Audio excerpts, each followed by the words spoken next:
My first question is, হাত নাই পা নাই, দেশে মানে দেশে বিদেশে ঘুরে, অভাব হইলে তাহার জন্য লোক অনাহারে মরে। কেউ উত্তর দিবেন না, অনলি আপনি। টাকা। টাকা। Absolutely right. আচ্ছা ঠিক আছে। আরেকটা সহজ একটা ধরবো। আচ্ছা। নাই মুখ নাই কথা টিপ দিলে কয়টা?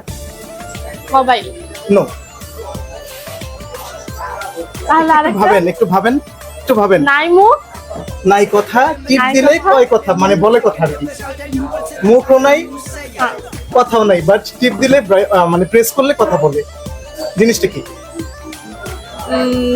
কি যে বাসার কি বলে এটাকে, কলিং বেল। নো। তাহলে আর কি হতে পারে? মোবাইলই তো হওয়ার কথা। আচ্ছা ঠিক আছে, যদি না পারেন পাস বলেন, আমি উত্তর বলে দিচ্ছি। আচ্ছা পাস পারতেছি না। রেডিও। রেডিও। রেডিও আপনি টিউন করেন না? টিউন করার পরে তো রেডিওটা ইয়ে হয়, আচ্ছা অন হয়। ঠিক আছে, মোবাইলও হইতে পারে। না মোবাইল হয় না। মোবাইল কেন হয় না? মোবাইল আমরা কি টাচ বা প্রেস করে তারপরে একটা অপশনে যেয়ে তারপরে আমরা সেটা ইয়া করি, ইউজ আচ্ছা করি। ঠিক আছে। তো আপনার আমি তো সব সময় হচ্ছে মানুষকে প্রশ্ন করি, বাট আমি এবং এখন একটু ডিফারেন্ট করলাম। হ্যাঁ আপনি আমাকে প্রশ্ন করতেছেন, তো আপনার অনুভূতি কেমন যে ভাইয়া? আমার অনুভূতি মাশাআল্লাহ অনেক ভালো, এজন্যই